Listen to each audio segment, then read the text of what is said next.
And I want to look at that in the context of diversity.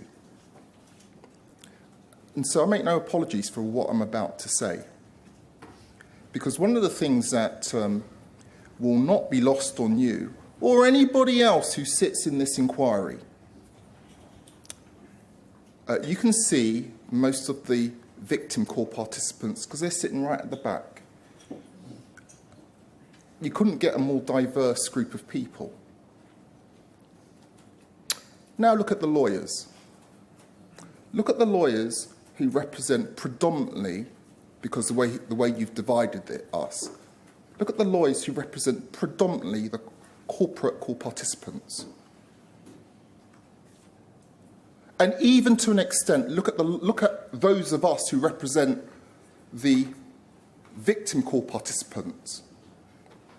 Fairly homogenised group, wouldn't you agree? Apart from the odd exception here and there.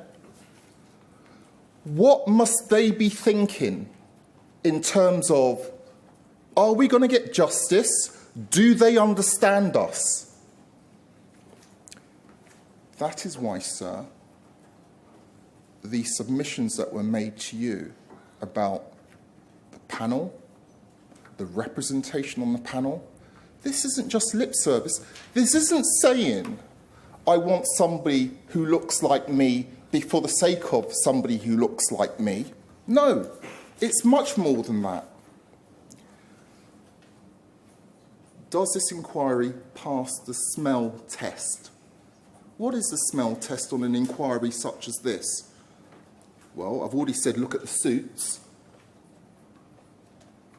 I've already told you to look at the victim core participants. I've asked you to take a long, hard look at your panel, your assessors, your team, and ask yourself, does it pass the smell test? Because that relates to perception, public perception.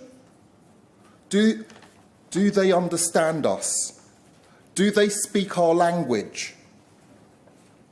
Do they know anything about social housing? How many of them have lived in a tower block or on a council estate or in social housing?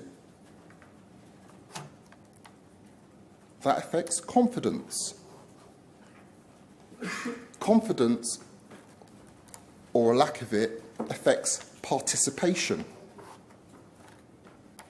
And a lack of participation from the very people who matter will affect justice.